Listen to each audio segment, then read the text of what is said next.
Hello everyone, স্বাগতম আমাদের object oriented programming in Python সিরিজে। আমি মোহাম্মদ রমজান আলী এবং এই পুরো সিরিজ জুড়ে আমি তোমাদের শেখাবো অবজেক্ট ওরিয়েন্টেড প্রোগ্রামিং কী এবং অবজেক্ট ওরিয়েন্টেড প্রোগ্রামিং কী কাজে লাগে এবং এর ইন ডেপথ আলোচনা, অর্থাৎ এর ভেতরের বাহিরের সমস্ত কিছু সম্পর্কে আমরা বিস্তারিত জানার চেষ্টা করব এই পুরো সিরিজ জুড়ে। তবে শুরু করার আগে আমরা জেনে নেই যে আমাদের অবজেক্ট ওরিয়েন্টেড প্রোগ্রামিং জিনিসটা কেন দরকারি। মনে করো তুমি একজন নতুন ডেভেলপার এবং অনেক কষ্ট করে তুমি পাইথন দিয়ে একটা অ্যাপ তৈরি করলে। যে আমরা এক্সাম্পল হিসেবে নিতে পারি যে তুমি একটা টু ডু অ্যাপ বানালে। যে টু ডু অ্যাপের জন্য তুমি অনেকগুলা ফিচার যোগ করলে, হয়তো বা কোনো একটা ইউজার চাইলে রেজিস্ট্রেশন করতে পারে, সে লগ ইন করতে পারবে, সে তোমার টু ডু অ্যাপটার মধ্যে বিভিন্ন টাস্ক সে লিস্ট করে রাখতে পারবে, টাস্কগুলোর স্ট্যাটাস চেঞ্জ করতে পারবে। কিন্তু কিছুদিন পরে তুমি তোমার যে অ্যাপটা আছে সেই অ্যাপটার হয়তোবা ইউজার সংখ্যা অনেক বাড়লো এবং তোমার কাছে কিছু ফিডব্যাক আসা শুরু হলো। কেউ হয়তোবা তোমাকে একটা ফিডব্যাক দিছে যে তোমার অ্যাপটা ভালো মতো কাজ করছে, শুধুমাত্র একটা জিনিস থাকলে খুব ভালো হইতো যে তোমার অ্যাপে যদি কোনো একটা ক্যাটাগরি সিস্টেম থাকতো, যে টাস্কগুলো আছে সেই টাস্কগুলোকে ক্যাটাগরি ভিত্তিক উপায়ে সাজানো যায়।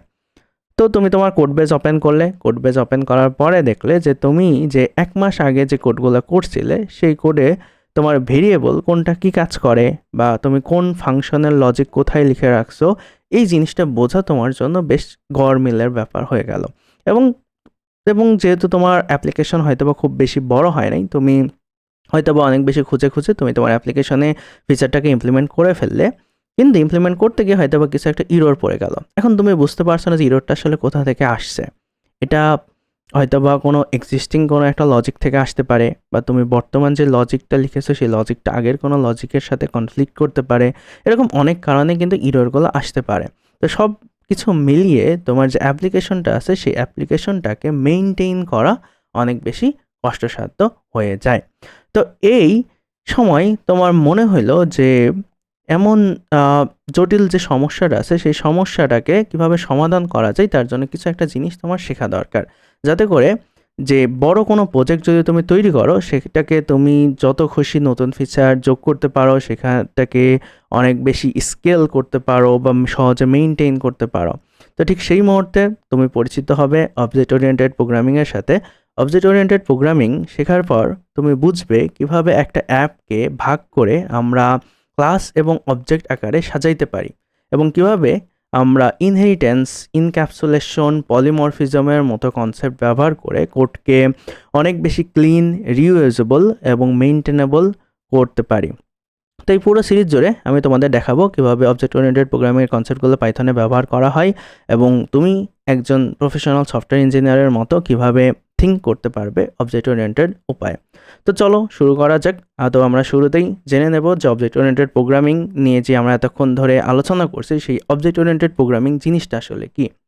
তো অবজেক্ট ওরিয়েন্টেড প্রোগ্রামিং জানার আগে আমাদের জানতে হবে প্রসিডিউরাল প্রোগ্রামিং সম্পর্কে। তো প্রসিডিউরাল প্রোগ্রামিং কি? এই যে আমি তোমাকে পুরো একটা গল্প বললাম, এই গল্পে তুমি যেভাবে কোডগুলো করেছিলে সেই কোডটাকে বলা হয় হচ্ছে প্রসিডিউরাল প্রোগ্রামিং। অর্থাৎ তুমি তোমার যে লজিকটা আছে সেই লজিকগুলো তুমি স্টেপ বাই স্টেপ লিখে রাখছো।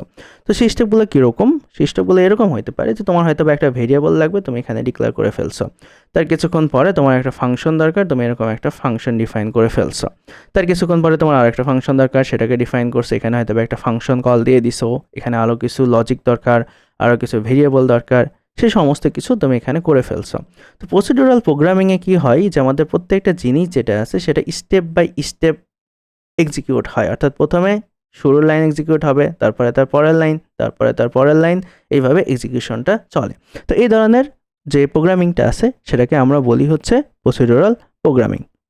তো সেই প্রসিডিউরাল প্রোগ্রামিংকে আমরা যেখানে যদি আলোচনা করি, তো তার জন্য আমরা এখানে একটা সিম্পল এক্সাম্পল নিয়ে নিছি, যে আমি একটু আগে তোমাকে যেটা বোঝালাম যে আমাদের প্রসিডিউরাল প্রোগ্রামিংয়ে আমরা বিভিন্ন ধরনের ভেরিয়েবলের নেম বা আমাদের যে ফাংশন আছে সেই জিনিসগুলো আমরা এরকম একটার পর একটা লিখে যাই, এবং এখানে আমাদের স্টেপ 1-এ ভেরিয়েবলগুলো রিড হবে, তারপরে আমাদের ফাংশনের ডেফিনেশন রিড হবে, তারপরে আমাদের মেইন প্রোগ্রাম যেটা আছে সেই প্রোগ্রামের জন্য আমরা হয়তো বা কিছু জিনিস প্রিন্ট করে রাখছি। তারপরে আমরা যখন ফাংশনকে কল করব তখনকার আমাদের এই ফাংশনটা কল হবে এবং এর ভেতরের জিনিসগুলো এক্সিকিউট হবে। ঠিক তারপরে আমাদের এই লাইনটা প্রিন্ট হবে।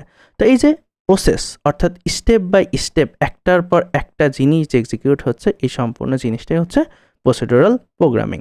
তো এই প্রসিডিউরাল প্রোগ্রামিংয়ের সমস্যাটা কি, সেই সমস্যার সম্পর্কে আমরা প্রথমে কিছু জিনিস জেনে নেই। প্রথম সমস্যা হচ্ছে স্প্যাগেটি কোড। এই যে আমি একটু আগে বললাম যে তুমি যখন 1 মাস পরে তোমার কোড বেস ওপেন করলে তখন দেখলে যে তোমার কোডের মধ্যে সব কিছু জিনিস ছড়ানো ছিটানো আছে, অনেকটা নুডলসের মতো। তো এই জিনিসটাকে বলা হয় হচ্ছে স্প্যাগেটি কোড, যে তোমার কোডের মধ্যে কোথায় কী ছড়ানো আছে তুমি সহজে বুঝতে পারছো না। এটা একটা অনেক বড় একটা ডিসঅ্যাডভান্টেজ প্রসিডিউরাল প্রোগ্রামিংয়ের। সেকেন্ড ডিসঅ্যাডভান্টেজ কি? সেকেন্ড ডিসঅ্যাডভান্টেজ হচ্ছে যে আমরা এই প্রসিডিউরাল প্রোগ্রামিংয়ের মাধ্যমে যে কোডগুলো করি সেই কোডগুলোকে সহজে রিইউজ করা যায় না। অর্থাৎ তুমি একটা কোড লিখছো, সেম কোডটাই তোমার অন্য কোনো জায়গায় দরকার হলে সেখানে তুমি ওই আগের লেখা কোডটাই ইউজ করতে পারবে না, তোমাকে হয়তো বা সেম জিনিসটাই আবার লিখতে হবে। অর্থাৎ এখানে তোমার একটা রিডান্ডেন্সি চলে আসছে। একটু পরে আমরা আরও কিছু এক্সাম্পল দেখবো, তখন এই বিষয়টা আরেকটু ক্লিয়ার হয়ে যাবে। তারপরে hard to maintain. Hard to maintain জিনিসটা কি? যে আমরা যে কোডে যদি কোনো একটা ইরর ঘটে, যে আমাদের কোড বেস যখন অনেক বড় হবে, কোডে যদি কোনো ইরর ঘটে, আমাদের পক্ষে এই জিনিসটা বোঝা অনেক কঠিন হয়ে যাবে যে ইররটা কোথা থেকে আসছে, বা আমাদের সেই জিনিসটাকে ডিবাগ করে সলভ করাটা অনেক বেশি হার্ড হয়ে যাবে। অর্থাৎ আমাদের অ্যাপ্লিকেশন যত বড় হবে সেটাকে মেইনটেইন করা তত বেশি কঠিন হয়ে পড়বে। অন্য আরেকটা ডিসঅ্যাডভান্টেজ রয়েছে, সেটা হচ্ছে ডাটা সিকিউরিটি। ডাটা সিকিউরিটি জিনিসটা কি? যেহেতু আমাদের প্রসিডিউরাল প্রোগ্রামিংয়ে আমাদের যে ভেরিয়েবলগুলো আমরা ডিফাইন করি, সেই ভেরিয়েবলগুলার আমরা কোনো একটা গ্লোবাল স্কোপে ডিফাইন করি, কোনোটা হয়তো বা কোনো একটা ফাংশনের মধ্যে ডিফাইন করা থাকে, যার ফলে প্রবলেমটা কি হয় যে ভেরিয়েবল যে কেউ যে কোনো জায়গা থেকে অ্যাক্সেস করতে পারে। বাট সমস্ত ভেরিয়েবল কিন্তু আমরা সবাইকে অ্যাক্সেস করতে দিতে চাই না। আমাদের কিছু কিছু ভেরিয়েবল থাকে যেগুলো কোনো কনফিডেন্সিয়াল ইনফরমেশন সে হোল্ড করে রাখছে। কিছু ভেরিয়েবল থাকে যেখানে হয়তো বা আমরা এমন কোনো ডাটা রাখি যেই ডাটাগুলো শুধুমাত্র ওই কম্পোনেন্টারই ইউজ করা উচিত, অন্য কোনো কম্পোনেন্টের ইউজ করা উচিত না। তো সেই জিনিসটা প্রসিডিউরাল প্রোগ্রামিংয়ে ভালো মতো হ্যান্ডেল করা যায় না। প্রসিডিউরাল প্রোগ্রামিং শুধুমাত্র দেখে যে কীভাবে প্রবলেমের যে সলিউশন আছে বা স্টেপগুলো আছে সেগুলোকে পার করা যায়, সে ডাটা সিকিউরিটির ব্যাপারে তেমন একটা চিন্তা করে না। তো প্রসিডিউরাল প্রোগ্রামিংয়ে হার্ড টু এক্সটেন্ড, অর্থাৎ আমরা চাইলেও অ্যাপ্লিকেশনটাকে খুব বেশি স্কেলেবল করতে পারি না। যেরকমটা তুমি তোমার টু ডু অ্যাপ্লিকেশনটাকে যখন আরও বেশি ফিচার দিয়ে অনেক বেশি বড় করতে যাচ্ছিলে তখন অনেক বেশি ব্যাপারটা কঠিন হয়ে যাচ্ছিলো। তো এটা হচ্ছে আমাদের প্রসিডিউরাল প্রোগ্রামিংয়ের অন্য আর একটা ডিসঅ্যাডভান্টেজ। তো এই ব্যাপারগুলোকে আমরা আরেকটু ভালো মতো জানবো পরের এক্সাম্পলে। তার আগে আমাদের আরেকটা ডিসঅ্যাডভান্টেজ রয়েছে, সেটা হচ্ছে আমরা প্রসিডিউরাল প্রোগ্রামিংয়ে আমরা আমাদের যে রিয়েল ওয়ার্ল্ডের যে প্রবলেমগুলো আছে সেই প্রবলেমগুলোর সাথে সঠিকভাবে ম্যাপ করতে পারি না। তো এই জিনিসটার একটা এক্সাম্পল তোমাকে আমি দিতে পারি, যে মনে করো যে তোমার একটা ই কমার্স ওয়েবসাইট আছে, সেটার জন্য অনেকগুলো প্রোডাক্ট তোমার ডাটাবেজে স্টোর করা আছে। তো প্রোডাক্ট কি? প্রোডাক্ট হচ্ছে একটা অবজেক্ট, এটার একটা এক্সিস্টেন্স আছে। প্রোডাক্টের অনেকগুলা অ্যাট্রিবিউট থাকতে পারে। অ্যাট্রিবিউট মানে হচ্ছে তার কিছু বৈশিষ্ট্য থাকতে পারে, যে প্রোডাক্টটার হয়তো বা প্রাইস আছে, প্রোডাক্টের একটা নেম আছে, প্রোডাক্টের হয়তো বা একটা ক্যাটাগরি আছে। তো সেই জিনিসগুলোকে আমাদের প্রসিডিউরাল প্রোগ্রামিংয়ে ওই অবজেক্টের সঙ্গে আমাদের যে কোড আছে সেই কোডকে ম্যাপ করা একটু ডিফিকাল্ট। কিন্তু যদি আমরা সেম অবজেক্টের মতো করে নিজেরই আর একটা অবজেক্ট বানাই নিতে পারতাম, সেটাকে আমাদের ম্যাপ করা অনেক বেশি সহজ হয়ে যেত। তো প্রসিডিউরাল প্রোগ্রামিংয়ের ডিসঅ্যাডভান্টেজগুলো বোঝার জন্য আমরা এখানে আরও একটা এক্সাম্পল দেখে নিই। যে মনে করি যে আমাদের কিছু পার্সনের ইনফরমেশন দরকার, তো আমাদের একজন পার্সনের ইনফরমেশন দরকার। তো আমরা একটা সিম্বল ডিকশনারি ডিফাইন করে ফেলেছি, যেখানে আমাদের পার্সনের নেম, এইজ এবং প্রফেশন এই 3টা ফিল্ড রয়েছে। এখন কিছুদিন পরে আমাদের অন্য আরেকজন পার্সনের ইনফরমেশন আমাদের স্টোর করার প্রয়োজন পড়তে পারে। তো যখন আমাদের অন্য আরেকজন পার্সনের ইনফরমেশন স্টোর করার প্রয়োজন পড়বে, তখন আমরা নতুন আরেকটা ভেরিয়েবল নিয়েছি পার্সন 2 নামে, সেখানেও আমরা একইভাবে নেম, এইজ এবং প্রফেশন এটা অ্যাড করে ফেলেছি। কিছুদিন পরে হয়তো আরেকজন চলে আসছে, তাকেও আমরা সেমভাবে ভেরিয়েবল অ্যাড করে ফেলেছি। তো এই যে টোটাল জিনিসটা আছে, এই জিনিসটা আমরা করছি হচ্ছে প্রসিডিউরাল ওয়েতে। তো প্রসিডিউরাল ওয়ের প্রবলেমগুলো কি? প্রথম প্রবলেম হচ্ছে যে এই যে আমরা যেই কাজগুলো করছি, কাজগুলো আমরা রিডান্ডেন্ট করছি, অর্থাৎ আমরা একই জিনিস বারবার লিখছি। প্রত্যেকটার মধ্যে কিন্তু নেম, এইজ, প্রফেশন আছে। হয়তো বা তাদের নাম ভিন্ন, তাদের এইজ ভিন্ন, তাদের প্রফেশন ভিন্ন, কিন্তু প্রত্যেকেরই যে স্ট্রাকচার আছে সেটা কিন্তু সেম। এই জিনিসটা কিন্তু আমরা বারবার লিখতে হচ্ছে। সেকেন্ড আরেকটা প্রবলেম হচ্ছে যে এই জিনিসটার মধ্যে আমাদের ভুল হওয়ার চান্স অনেক বেড়ে যায়। যেমন আমি এখানে যে প্রফেশন বানানটা লিখছি, সেই প্রফেশন বানানের মধ্যে আমি একটা এস কিন্তু দেই নাই, হয়তো বা আমি ভুলে দেই নাই, তো এখানে আমার ইররের চান্স অনেক বেশি। এখন কি হয়তো যদি এই জিনিসটাকে আমরা অবজেক্ট ওরিয়েন্টেড ওয়েতে হ্যান্ডেল করি, সেই জিনিসটা চলুন দেখা যাক। তো অবজেক্ট ওরিয়েন্টেড জিনিসটা আসলে কি? অবজেক্ট ওরিয়েন্টেডের আসে হচ্ছে দুইটা জায়গা থেকে। প্রথম জিনিস হচ্ছে অবজেক্ট, সেকেন্ড হচ্ছে ওরিয়েন্টেড। তো অবজেক্ট জিনিসটা কি? অবজেক্ট হচ্ছে এমন কিছু যে জিনিসগুলার বাহ্যিক দৃশ্য আছে বা সেই জিনিসকে ছোঁয়া যায় বা স্পর্শ করা যায় এমন কিছু যে জিনিসটাকে আমরা ফিল করতে পারি। তা যেমন আমাদের যেখানে বই বা একটা কলম বা হচ্ছে একজন মানুষ, একটা চশমা, এই প্রত্যেকটা জিনিসই এক একটা অবজেক্ট, কারণ তাদের কি আছে, কোনো একটা বাহ্যিক বৈশিষ্ট্য আছে এবং প্রত্যেকটার কিন্তু কিছু বৈশিষ্ট্য আছে। যেমন একটা কলমে কি আছে, তার একটা কালার আছে, তার একটা হাইট আছে, তার একটা উইড আছে, এবং একটা বইয়ের কি থাকতে পারে, অনেকগুলো পেজ থাকতে পারে, তারপর একটা বইয়ের একটা টাইটেল থাকতে পারে, একটা বইয়ের একজন লেখকের নাম থাকতে পারে, এরকম বেশ কিছু বৈশিষ্ট্য কিন্তু একটা একটা অবজেক্টের থাকে। তো সফটওয়্যার ডেভেলপমেন্টেও যে অবজেক্ট যেটা আছে সেটা খুব বেশি যে আলাদা আমাদের রিয়েল ওয়ার্ল্ড অবজেক্টের থেকে তা না, শুধুমাত্র মেইন ডিফারেন্সটা হচ্ছে যে সফটওয়্যার ডেভেলপমেন্টে আমরা যে অবজেক্টগুলো তৈরি করি সেই অবজেক্টগুলোকে ছোঁয়া যায় না বা এদের কোনো বাহ্যিক যে দৃশ্যমান যে জিনিসটা সেই জিনিসটা এদের থাকে না। কিন্তু এদের মধ্যেও কি থাকে, এদের মধ্যে হচ্ছে যে কিছু বৈশিষ্ট্য, যেমন আমরা যদি এই যে পেনটা আছে এই পেনটাকেও যদি আমরা সফটওয়্যার ডেভেলপমেন্টের অবজেক্টে কনভার্ট করি তো সেখানেও এর যে বৈশিষ্ট্যগুলো আছে, যেমন তার কালার, তার হাইট, তার উইথ, এই জিনিসগুলো কিন্তু সেখানেও থাকবে। তো ফর্মালি আমরা বলতে পারি যে an object is a collection of data and associated behaviour. এখন ডাটা সম্পর্কে তো আমরা অলরেডি জেনেছি যে এক একটা অবজেক্টের কী থাকবে, এক একটা অবজেক্টের বিভিন্ন ধরনের প্রপার্টিস থাকবে, তার কিছু বৈশিষ্ট্য থাকবে। কিন্তু বিহেভিয়ার জিনিসটা কি? বিহেভিয়ার জিনিসটা হচ্ছে যেমন একটা কলম, সেটাকে কি করা হয়, সেটা দিয়ে লেখা হয়। তো এই যে সে লিখতে পারে এই জিনিসটা হচ্ছে তার একটা বৈশিষ্ট্য। তো এই ধরনের বিহেভিয়ার আমরা সফটওয়্যার ডেভেলপমেন্টে ডিফাইন করে থাকি। সাধারণত এক একটা অবজেক্টের দুইটা জিনিস থাকে, সেটা হচ্ছে একটা অবজেক্টের বৈশিষ্ট্য থাকবে এবং তার কিছু বিহেভিয়ার থাকবে। তো অবজেক্ট ওরিয়েন্টেড কথাটা কোথা থেকে আসছে, সেটা হচ্ছে অবজেক্ট ওরিয়েন্টেড হচ্ছে যে অবজেক্টকে ওরিয়েন্টেড করা, অর্থাৎ অবজেক্ট রিলেটেড যে জিনিসগুলো আছে সমস্ত জিনিসগুলো নিয়েই অবজেক্ট ওরিয়েন্টেড যে প্রোগ্রামিং সেই জিনিসটা ডিফাইন করা হয়। তো অবজেক্ট ওরিয়েন্টেড প্রোগ্রামিংয়ের জন্য আমরা এখানে একটা সিম্পল এক্সাম্পল লিখে রেখেছি, যেখানে আমরা আগের মতোই যে আমাদের যে পার্সনগুলোকে আমরা ডিফাইন করছিলাম এবং আমরা দেখেছিলাম যে প্রত্যেকটা পার্সনের নেম, এইজ এবং প্রফেশন, এই সকল ফিল্ডগুলো থাকে। তো এই সকল ফিল্ডগুলো নিয়ে আমরা একটা ক্লাস তৈরি করেছি, যে ক্লাসগুলোকে আমরা বলি হচ্ছে একটা টেমপ্লেট বা একটা ব্লু প্রিন্ট। তো টেমপ্লেট বা ব্লু প্রিন্ট কী, সেই জিনিসটা আমরা যদি ধরে নিই যে একটা টেমপ্লেট হচ্ছে যে এরকম একটা কিছু, যেখানে আমাদের যেখানে আমরা কোনো একটা জিনিসকে যদি রাখি বা আমরা এটাকে একটা ফ্যাক্টরি মনে করতে পারি, যে ফ্যাক্টরির মধ্যে আমরা যদি কিছু জিনিসপত্র পাঠাই, যেমন র ম্যাটেরিয়াল, যেমন হচ্ছে সেই ফ্যাক্টরির কাঁচামাল যেটা আছে সেটাকে যদি আমরা পাঠাই, তাহলে সেই ফ্যাক্টরি আমাদেরকে কী করবে, এক একটা পার্সনকে দিয়ে দিবে এরকম একটা জিনিস। তো সেই পার্সন ক্লাসের আমরা একটা তৈরি করেছি, সেই পার্সন ক্লাসের মধ্যে আমরা কি করছি, পার্সনের নেম, তার হচ্ছে এইজ এবং তার যে প্রফেশন সেটাকে আমরা দিয়ে দিছি, এবং সেই পার্সন যে আছে সেটা কিন্তু তৈরি হয়ে গেছে আমাদের এই পার্সন 1 ভেরিয়েবলের মধ্যে, সেটা যে রেফারেন্স আছে সেটা স্টোর হয়ে আছে। একইভাবে আমরা পার্সন 2কে তৈরি করেছি এবং একইভাবে আমরা পার্সন 3 যেটা আছে সেটাকেও তৈরি করেছি। তো এই যে আমরা তৈরিটা করেছি, সেই তৈরি করার ওয়েটা আমাদের অনেক বেশি ক্লিন আগের যে আমাদের এক্সাম্পল ছিল সেটার থেকে। এটা আমরা খুব সহজে মেনটেন করতে পারবো।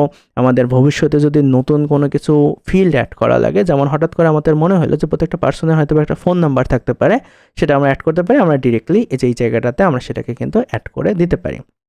তো এরকম কাজ আমরা খুব সহজে করে ফেলতে পারবো অবজেক্ট ওরিয়েন্টেড প্রোগ্রামিংয়ের যে ক্লাসের কনসেপ্ট আছে সেটার মাধ্যমে। এখন এই যে আমরা ক্লাসের মধ্যে যে ডাটাগুলো পাঠাচ্ছি, যেমন এই যে আমরা ডেভিড, তার যে বয়স 40 এবং তার যে প্রফেশন টিচার, এই জিনিসগুলো আমরা পাঠাচ্ছি এবং অবজেক্টটা যে আমাদের তৈরি হচ্ছে সেটা কীভাবে তৈরি হচ্ছে, সেটা তৈরি হওয়ার জন্য আমাকে তাকে যে ডাটাটা আমরা ফ্যাক্টরির মধ্যে দিচ্ছি সেই ডাটাটা ফ্যাক্টরির কাউকে না কাউকে তো নিতে হবে। তো যে এই ডাটাগুলোকে নেয় তাকে বলা হয় হচ্ছে কনস্ট্রাক্টর, এবং এখানে যে ইনিট মেথড নামে আমরা দেখতে পাচ্ছি এই জিনিসটা হচ্ছে কনস্ট্রাক্টরের কাজ করছে, যে সেই সমস্ত ডাটাগুলোকে নিয়ে সে একটা অবজেক্ট তৈরি করতে পারছে। তো এরকম একটা জিনিস আমরা খুব ইন ডিটেলসে শিখবো যখন আমরা ক্লাস এবং অবজেক্ট শিখবো তখন। এখন আমরা জাস্ট একটু বেসিক ধারণা নিয়ে নিচ্ছি যে অবজেক্ট ওরিয়েন্টেড প্রোগ্রামিং সম্পর্কে। তো অবজেক্ট ওরিয়েন্টেড প্রোগ্রামিংয়ের কিছু পিলার কনসেপ্ট আছে। প্রথম পিলার কনসেপ্ট হচ্ছে ইনক্যাপসুলেশন। ইনক্যাপসুলেশন জিনিসটা কি, কোনো একটা জিনিসকে ক্যাপসুলেট করে রাখা। যেমন আমরা যে ক্যাপসুল দেখে থাকি, যে ওষুধের মধ্যে ক্যাপসুল, তার মধ্যে কিছু হয়তো বা পাউডার থাকে বা কোনো একটা ম্যাটেরিয়াল থাকে যেগুলোকে একটা শক্ত খোলস বক্সের মাধ্যমে কি থাকে সেটাকে আটকানো থাকে। তো এরকম একটা কিছু আমাদের অবজেক্ট ওরিয়েন্টেড প্রোগ্রামিংয়ের মধ্যেও আছে, যেখানে আমাদের যেই ডাটাগুলোকে আমরা চাই না যে বাহিরের ওয়ার্ল্ড থেকে অ্যাক্সেস করা যাক, সেই ডাটাগুলোকে আমরা চাইলে সেই ওয়ার্ল্ডের মধ্যেই আমরা ওটাকে হোল্ড করে রাখতে পারি। আমরা ডাটার যে সিকিউরিটি আছে সেই সিকিউরিটি দিতে পারি, অর্থাৎ কোনো ডাটা যদি প্রাইভেট হয় সেটাকে আমরা প্রাইভেট রাখতে পারি, কোনো ডাটা যদি পাবলিক হয় সেটাকে আমরা পাবলিক রাখতে পারি। সেকেন্ড পিলার কনসেপ্ট হচ্ছে ইনহেরিটেন্স। ইনহেরিটেন্স কি জিনিসটা কি? ইনহেরিটেন্স হচ্ছে যে তুমি মনে করো যে তোমার বাবা আছে, তোমার বাবার কিছু বৈশিষ্ট্য বা তোমার বাবার কিছু বৈশিষ্ট্য তোমার মধ্যে চলে আসছে, হয়তো বা তোমার বাবার চোখের কালার এবং তোমার চোখের কালার সিমিলার। এই যে বৈশিষ্ট্যটা তুমি পাইছো কার থেকে? তোমার বাবার থেকে। তোমার বাবা হয়তো বা তার বাবার থেকে পাইছে।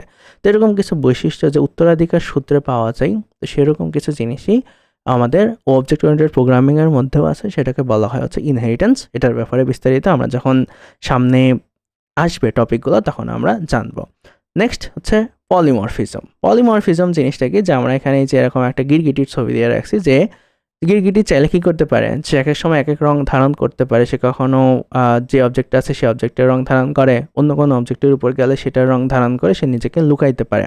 তো পলিমরফিজম জিনিসটা আমাদের সফটওয়্যার ডেভেলপমেন্টেও খুব বেশি ইউজ হয়, যে আমরা ভিন্ন ভিন্ন ধরনের অবজেক্টকে ভিন্ন ভিন্ন রকমের আচরণ করতে দেখতে পারি। যেমন একজন আমি যদি একটা মিউজিক প্লেয়ারের কথা চিন্তা করছি, যে আমাদের অনেক ধরনের মিউজিক প্লেয়ার থাকতে পারে। যেমন একটা মিউজিক প্লেয়ার হইতে পারে যে ভিডিও প্লে করে, একটা মিউজিক প্লেয়ার থাকতে পারে যেটা শুধুমাত্র অডিও প্লে করে, এবং একটা মিউজিক প্লেয়ার আছে সেটা হয়তো বা পডকাস্ট প্লে করে। এখন আমাদের যেই প্লেয়ারগুলো আছে সেই প্লেয়ারগুলোর সবারই কাজ কিন্তু জিনিসগুলোকে প্লে করা, এবং সবাই যে প্লে করছে সেটা কিন্তু মাল্টিমিডিয়াই প্লে করছে। তো এই মাল্টিমিডিয়া প্লে করার কাজটা যে আমাদের করছে সেইটা হচ্ছে এক এক সময় এক এক ধরনের যে আচরণটা করছে, যে এক এক সময় এক এক রকমভাবে বিহেভিয়ার করছে, সেটাই হচ্ছে আমাদের পলিমরফিজম। অ্যাবস্ট্রাকশন কি? অ্যাবস্ট্রাকশনের কথা আমরা চিন্তা করতে পারি যে তুমি হয়তো বা একটা গাড়ি চালাচ্ছ, তখন তুমি গাড়ির যে ব্রেক আছে সে ব্রেক তুমি খুব স্পিডে যাচ্ছ, তুমি দেখছো যে সামনে কোনো একটা অবস্ট্রাকশন আছে বা কোনো একটা বাধা আছে, তুমি কি করলে? ব্রেকটা চেপে ধরলে এবং গাড়ি থেমে গেল। এখন কিন্তু তোমার মাঝখানে বোঝার দরকার নেই যে তুমি যখন ব্রেকে চাপ দিচ্ছ তখন আসলে কি ঘটনা ঘটছে, কোন লিভারে চাপ পড়ছে, কোন চাকার ট্র্যাকশন কমে গেছে, এই জিনিসগুলো কিন্তু তোমার জানার প্রয়োজন নাই। এই সমস্ত জিনিসটা কিন্তু তোমার সামনে যতটুকু আছে, তুমি যে ব্রেকের হ্যান্ডেলে চাপ দিছো সেটাকে হয়তো বা টান দিছো, এইটুকুর মধ্যেই কিন্তু তুমি জাস্ট ব্রেকের কাজটা বুঝে গেছো, বাট ব্রেকের যে ইন্টারনাল যে ঘটনাটা ঘটছে সেই ঘটনা কিন্তু তোমার চোখের সামনে থাকছে না। তো অ্যাবস্ট্রাকশন হচ্ছে সেই জিনিসটা যে আমাদের জটিল যে কনসেপ্টগুলো আছে সেই কনসেপ্টগুলোকে হাইড করে রাখে এবং আমাদের একটা সিম্পল ইন্টারফেস দেয়। তো এই জিনিসটা হচ্ছে আমাদের অ্যাবস্ট্রাকশন, যে জিনিসটাও আমরা সামনে খুবই বিস্তারিত জানবো। তো অবজেক্ট ওরিয়েন্টেড প্রোগ্রামিং খুবই মজার একটা জিনিস, এবং যখন তুমি অবজেক্ট ওরিয়েন্টেড প্রোগ্রামিং শিখবে তখন তোমার যে কোড লেখার যে ধরন এবং কোডের যে চিন্তা করার ধরন সেই জিনিসটাই পুরোটাই চেঞ্জ হয়ে যাবে। অর্থাৎ তুমি পুরো যে ওয়ার্ল্ড আছে সেই ওয়ার্ল্ডের যতগুলো অবজেক্ট আছে সেই অবজেক্টগুলোকে তুমি তোমার সফটওয়্যারে রূপান্তর করতে পারবে অবজেক্ট ওরিয়েন্টেড প্রোগ্রামিংয়ের কনসেপ্ট ইউজ করে। তো এই পুরো সিরিজ জুড়ে আমরা অবজেক্ট ওরিয়েন্টেড প্রোগ্রামিং শিখবো, যে আশা করি যে তোমরা এই পুরো সিরিজ থেকে বেশ অনেক কিছু শিখতে পারবে। তো নেক্সট ভিডিওতে আমরা অবজেক্ট ওরিয়েন্টেড প্রোগ্রামিংয়ের যে ইউজ কেসগুলো আছে বা আমাদের যে প্র্যাকটিক্যাল ইমপ্লিমেন্টেশনগুলো আছে সেই জিনিসগুলো আমরা শিখবো। তো এই ভিডিওটা এ পর্যন্তই থাকছে, দেখা হবে নেক্সট ভিডিওতে।